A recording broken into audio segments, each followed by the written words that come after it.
ইয়াত প্ৰতাপ চন্দ্ৰ বৰুৱা।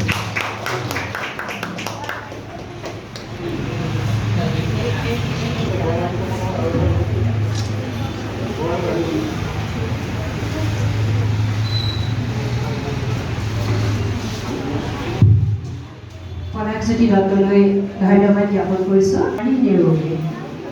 বাৰ্লি নেওগ ক শাখা প্ৰিয়াংগন বৰা উপস্থিত। খ শাখাৰ আৰু প্ৰতিযোগী আছে নেকি?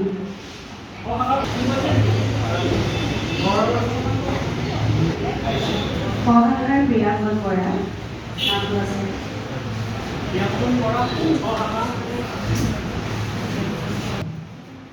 শ্ৰদ্ধাৰ প্ৰতি আবৃত্তিকাৰক মানপত্ৰ প্ৰদান কৰিম আৰু তেখেতলোকৰ বাবে 12:30 বজাত অদমিত প্ৰাণৰ সপোন স্নেহৰ সুখুৰা প্ৰণয়ৰ শিখা বুকুজোৰা এইবোৰ দেহত সানি দিবা চন্দে চন্দে খহি পৰা জীৱন জ্যোতি সুখবাদ যাতে বয় উদ্যুক্ত যৌৱনৰ অম্লান জ্যোতি তাৰ মনৰ পাহিত থোৱা সৃষ্টিৰ পুলক ভৰা এবুকু যৌৱন কল্পনাৰ প্ৰণয়ৰ শিখা বুকুজোৰা এবুকু বকুল হিয়াৰ মাজত দিবা জীৱনৰ অনন্ত লহৰী দেহত সানি দিবা চন্দে চন্দে খহি পৰা জীৱন জ্যোতি সুষমাত যাতে বয় উদ্দীপ্ত যৌৱনৰ অম্লান জ্যোতি ডাক্তৰ তাৰ মনৰ বাহিত থকা সৃষ্টিৰ পুলক ভৰা যৌৱন কল্পনাৰ সুষম বৈক্ষত দিবা দিব্য জ্ঞান সৃষ্টিৰ নক্ষত্ৰক্ষণ দেহত সানি দিবা চন্দে চন্দে খহি পৰা জীৱন জ্যোতি সুষমাত যাতে বয় উদ্দীপ্ত যৌৱনৰ অম্লান জ্যোতি ডাক্তৰ তাৰ মনৰ পাহিত থকা সৃষ্টিৰ পুলক ভৰা এবুকু যৌৱন কল্পনাৰ সুষম বক্ষত দিবা দিব্য জ্ঞান সৃষ্টিৰ নক্ষত্ৰক্ষণ জীৱনত দিবা বিজুলী চমকত ফুৰা আলোক দৰ্শন মানুহ আৰু যুগ যাব একেখন পোহৰ জানত দিশতাৰ নিৰ্ণয় হ'ব দিশে দিশে বিশ্বৰিত সপোন স্নেহৰ সপুৰাত প্ৰণয়ৰ শিশুৰ হিয়াৰ মাজত দিবা জীৱনৰ অনন্ত লহৰী দেহত সানি দিবা চন্দে চন্দে খহি পৰা জীৱন জ্যোতি সুষমাত যাতে বয় উদ্দীপ্ত যৌৱনৰ অম্লান জ্যোতি ডাক্তৰা সৃষ্টিৰ পুলক ভৰা এবুকু যৌৱন কল্পনাৰ সুষম বক্ষত দিবা দিব্য জ্ঞান কল্পনাৰ সুষম বক্ষত দিবা দিব্য জ্ঞান সৃষ্টিৰ নক্ষত্ৰক্ষণ জীৱনত দিবা বিজুলী চমকত ফুৰা আলোক দৰ্শন মানুহ আৰু যুগ যাব একেখন পোহৰ জানত দিশ তাৰ নিৰ্ণয় হ'ব দিশে দিশে বিস্ফোৰিত পোহৰৰ তৰং গতিৰ মৃত্যু পাৰ হৈ জীৱনৰ গতি হ'ব জীৱন আৰু সৌন্দৰ্যৰ নিবিড়তম আৰু মণ্ডল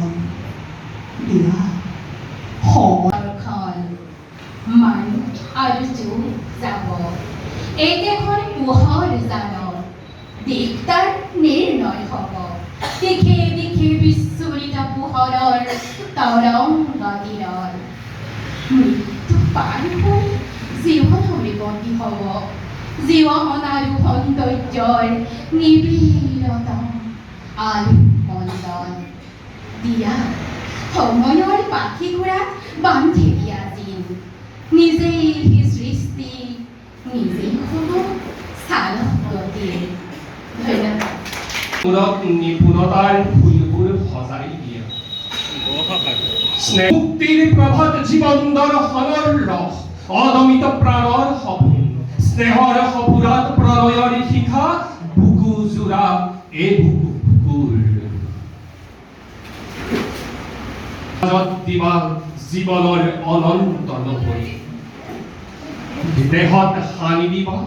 ছন্দে ছন্দে খহি পৰা জীৱন জেউতি সুসমাজ যাতে বৈ উদিত যৌৱনৰ অম্লান জ্যোতি ডাক্তৰ তাৰ মনৰ পাহিত থকা সৃষ্টি কল্পনাৰ সুষম বক্ষত দিবা দিব্য জ্ঞান জীৱনত দিবা মাৰু যুগ যাব একেখন পোহৰ যাব দিশতাৰি নিৰ্ণয় হ'ব দিশে দিশে বিস্ফোৰিত পোহৰৰ তৰংগ দিনত মৃত্যু পাৰ হৈ গতি অনন্ত আকাশ তাৰ বাবে মানুহৰ বুকু কোটি নক্ষত্ৰৰ কাতৰ প্ৰাৰ্থনা এতিয়া আকাশে আকাশে হ'ব বুকুৰ খবৰ চন্দ্ৰ দত্তদেৱ প্ৰথম কথাটো হ'ল মুক্তিযোদ্ধা অসমৰ বহু লোক হৈছিলে মুক্তিযোদ্ধা যথেষ্ট সংখ্যক আছে সেইটো সময়ৰ আহ্বান কিন্তু তেখেতৰ অন্তৰাত্মাত দেশ জাতি আৰু মাটিৰ প্ৰতি যি তৃষ্ণা আছিল সেই তৃষ্ণাৰ একমাত্ৰ জ্বলন্ত প্ৰমাণ হৈছে তেখেতৰ যিবিলাক সৃষ্টি তেখেতে এনেকুৱা ধৰণৰ সৃষ্টি কৰি গ'ল অলপতে শুনিলে তেখেতৰ সুযোগ্য পুত্ৰই কৈছে আৰু তেখেতে পাছত প্ৰকাশৰ ব্যৱস্থা কৰিছে বিভিন্ন সংগঠনৰ দ্বাৰা বা নিজাববীয়াকৈ তেখেতে প্ৰকাশৰ ব্যৱস্থা কৰিছে সেই লিখনিসমূহ তেখেতৰ লিখনি এতিয়ালৈকে প্ৰকাশ কৰি শেষ কৰিব পৰা হোৱা নাই 1000তকৈও অধিক হ'ব আচলতে মই ভাবোঁ যে এজন মহাকাব্যৰ কবি মহান কাব্যটো হয়েই আৰু মহাকাব্যৰ কবি তেখেতৰ যিবিলাক কবিতা ইয়াত আছে জাতি মাটি ভেটিৰ গান লগতে প্ৰগতিশীল চিন্তাধাৰা যি চিন্তাধাৰাক বিশ্বৰ প্ৰত্যেক চুকে কোণে সমাদৰ জনায় যি চিন্তাক লৈয়ে জাতি মাটি ভেটিৰ দীৰ্ঘস্থায়িত্ব কামনা কৰা যায় সেইটোৱেই হ'ল প্ৰগতিশীল চিন্তা আমি কোনো ৰাজনৈতিক দল বা নীতিৰ কথা ইয়াত ক'বলৈ যোৱা নাই আমি চিন্তাৰ কথা কৈছোঁ যে প্ৰগতিশীল যি দৃষ্টিভংগী তেখেতৰ কবিতাবিলাক নিশ্চয় আপোনালোকে শুনিছে বা শুনিবলৈ পাব এইটো আমাৰ দায়িত্ব আমি শুনোৱাৰ ব্যৱস্থা ৰাখিম তাত দেখিব যে সেই প্ৰগতিশীল চিন্তাৰ আৰু তেখেতৰ এটা ডাঙৰ গুণ আমি লক্ষ্য কৰিছিলোঁ যে তেখেতে আজিৰ পৰা 50 বছৰ আগত যিবোৰ কবিতা লিখি গ'ল সেই কবিতাসমূহ বৰ্তমানৰ সাম্প্ৰতিক পৰিস্থিতিৰ লগত মিলি গৈছে তাৰমানে তেখেত এজন যুগদৰ্শী কবি তেখেতৰ আজিৰ সম্পৰ্কে অতীতৰ সম্পৰ্কে আৰু ভৱিষ্যতৰ সম্পৰ্কে অহা 100 বছৰৰ চিন্তা তেখেতৰ কবিতাত পোৱা যায় শ্ৰীমঞ্চ অসমে আপোনাৰ কবি শৰৎচন্দ্ৰ দত্তৰ 32 বছৰতে আপোনাৰ তেওঁৰ মই আহিছোঁ কাব্যগ্ৰন্থৰ কবিতা আবৃত্তি প্ৰতিযোগিতা তেওঁৰ আমি কোণত পাতিছোঁ আজিও তেওঁৰ সেই কবিতা আবৃত্তি প্ৰতিযোগিতা 10ম মৃত্যু বাৰ্ষিকী উপলক্ষে আমি পাতিছোঁ আজি 1 জুনত পাইছোঁ যদিও পঞ্চায়ত নিৰ্বাচন আছিলে গতিকে আমাৰ তেখেতৰ কবিতা প্ৰতিযোগিতা পতা হোৱা নাছিলে আজি এই যিটো অনুষ্ঠান আমি পাতিছোঁ অসমৰ বিভিন্ন প্ৰান্তৰ পৰা প্ৰতিযোগী আহি ইয়াত যোগদান কৰিছে আমি ভাবিছোঁ তেখেতৰ এই মহাকাব্যিক ধাৰাৰ এই 3টি যি কবিতা সেই 3টি কবিতা সুদূৰ প্ৰসাৰিত হৈছে আমি আজি এই অনুষ্ঠানটি যি কবিতা অনুষ্ঠান আবৃত্তি অনুষ্ঠান হৈছে ইয়াত আমাৰ অসমৰ বিশিষ্ট কবি নৰেন্দ্ৰনাথ দত্তদেৱে এই কবিতা 3টি তেওঁ চিলেক্ট কৰিছে মই আহিছোঁ কাব্যগ্ৰন্থ প্ৰথম খণ্ডৰ পৰা মই আহিছোঁ 3 নম্বৰ কবিতা আৰু ডাক্তৰ আৰ্টিষ্ট কবিতা গ শাখাৰ আৰু ক শাখাৰ 3য় খণ্ডৰ স্পন্দিত বসন্ত পল্লৱিত আকাশৰ পৰা ক শাখাৰ আহ্বান কবিতা নিৰ্বাচিত কৰা হৈছে গতিকে এই 3টি যি কবিতা সেই 3টি কবিতাই হৈছে মহাযুগৰ কবিতা বুলি আমি অনুভৱ কৰিছোঁ যিহেতু আজি এই অনুষ্ঠানত আমাৰ মাননীয় প্ৰতাপ বৰুৱা ছাৰ আছে আৰু অসমৰ বিশিষ্ট প্ৰগতিবাদী কবি নৰেন্দ্ৰনাথ দত্তদেৱ আছে। আমাৰ এই অনুষ্ঠানত আজি দেৱব্ৰত দত্ত সম্পাদক আছে আৰু ইয়াত আছে আমাৰ আজি অসমৰ এগৰাকী মানুহ সৃষ্টি কৰা এগৰাকী শিক্ষক আৰু শিক্ষয়িত্ৰী শান্তিচাই বাইদেউ আছে আৰু মেঘালী বাইদেউ আছে। এনেকৈ আমি বিচাৰকৰ আসনত আমি আজি আমাৰ এই কবিতাৰ যিটো অনুষ্ঠান হৈছে এই অনুষ্ঠানত তেখেতসকলে বিচাৰকৰ আসনত বহি তেখেতসকলে সকলোবিলাক আবৃত্তি আৰু কবিতা বিচাৰ কৰি আছে। আৰু বিশেষকৈ আমাৰ সুখৰ খবৰ হৈছে কি শৰদত্তদেৱৰ এই যুগজয়ী যি কবিতা, এই কবিতা আজি সিঁচৰিত হৈ গৈছে অসমৰ বিভিন্ন প্ৰান্তত। আৰু মই ভাবিছোঁ এই কবিতাখিনিয়ে এটি নতুন যুগৰ সৃষ্টি কৰিব আৰু গণসাংস্কৃতিক মঞ্চ অসমে ইয়াৰ শৰদত্তদেৱৰ এই কবিতাসমূহ উজ্জীৱিত কৰিবৰ কাৰণে আজি যি নতুন পন্থা অৱলম্বন কৰিছে, আজি 10 বছৰ লৈ আছে। আজি ভৱিষ্যতেও এই প্ৰগতিবাদী ধাৰাৰ কবিজনৰ কবিতা তেখেতসকলে আৰু আমি গণসাংস্কৃতিক মঞ্চই আজি সেই বছৰীয়া কাৰ্যসূচী আমি পাতি যাম বুলি আমি দৃঢ় প্ৰতিজ্ঞ। আমি আশা কৰিছোঁ এই কবিতাখিনিয়ে সুদূৰ প্ৰসাৰী এটা লাভ হ'ব, বিস্তাৰ কৰিব। আৰু আমাৰ আশা যে তেখেতে নতুন